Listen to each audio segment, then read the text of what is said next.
நம்முடைய பிதாவாகிய தேவனாலும் கர்த்தராகிய இயேசு கிறிஸ்துவினாலும் உங்களுக்கு கிருபையும் சமாதானம் பெருகுவதாக. நாளின் கூட நமக்கு ஜீவனை தந்ததும் அல்லாமல் தயையும் பாராட்டினார் அல்லவா? அவரை துதிக்கலாமா? அவர் வார்த்தையில் உண்மை, அவர் வார்த்தையில் உண்மை, அவர் செயல்களில் வல்லமை. தேவனால் கூடாதது ஒன்றுமில்லை.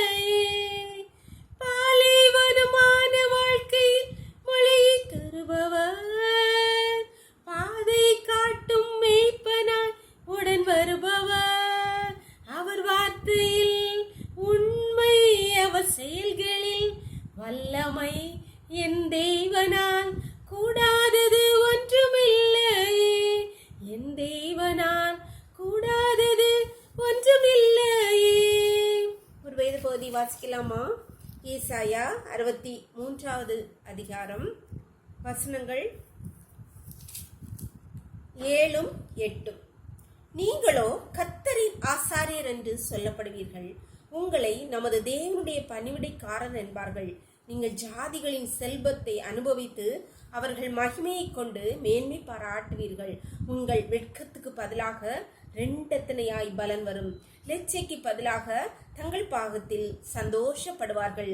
அது நிமித்தம் தங்கள் தேசத்தில் இரட்டிப்பான சுதந்திரம் அடைவார்கள். நித்திய மகிழ்ச்சி அவர்களுக்கு உண்டாகும்.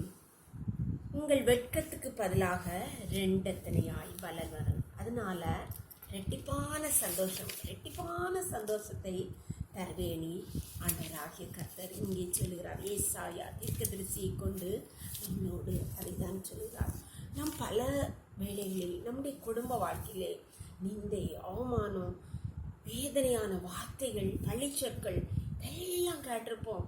அநேக ஜனங்கள் இந்த வார்த்தைகள் உள்ளே இருந்து அவர்களை அழைத்து கொண்டே இருக்கிறோம். அவர்கள் வேதனை படித்து கொண்டு வெளியே சிரித்தாலும் உள்ளே அந்த வார்த்தைகள் அவைகளை சுக்குநராய் உடைத்து சந்தோஷப்பட விடாமல் அவர்களை கஷ்டப்படுத்தி கொண்டே இருக்கணும். கர்த்தர் அதனால சொல்லுகிறார், உங்கள் வெட்கத்துக்கு பதிலாக ரெண்டத்தனையாகி பலன் வரும்.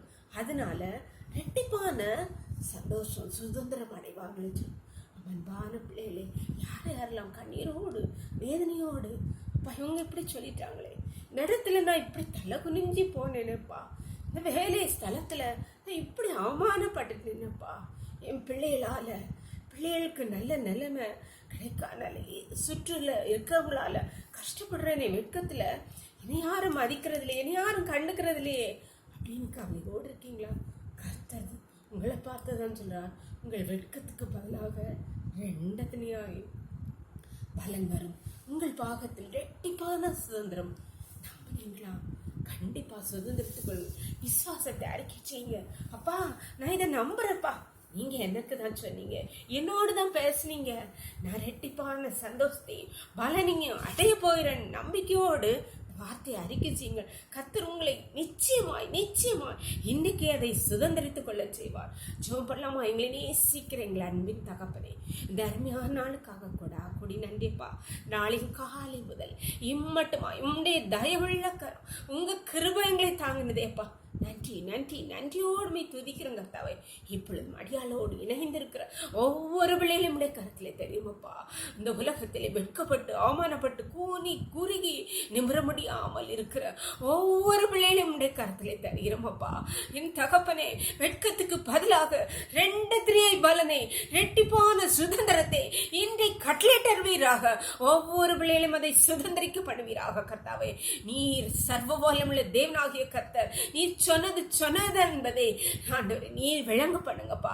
ஒவ்வொருடைய வாழ்க்கையிலும் வெட்கத்தை மாற்றி ரெண்டத்தினையை பலனை, ரெட்டிப்பான சுதந்திரத்தை இன்றைய கட்டளையிட்டீராக. உங்களுடைய கருத்திலே ஒவ்வொரு பிள்ளைகளையும் தாழ்த்தி தருகிறோம். இந்த நோக்கிலே மூடி மறைச்சுக்கோங்கப்பா. சகல துதியும் கனமும் வல்லமையும் பலனும் ஞானமும் எங்கள் தெய்வாதி தேவன் ஒருவருக்கே செலுத்துகிறோம். இயேசுவின் மூல ஜெபங்கள் அல்ல தந்தையே. ஆமென். God bless you. கர்த்தர் உங்களை ஆசீர்வதிப்பாராக. ஆமென்.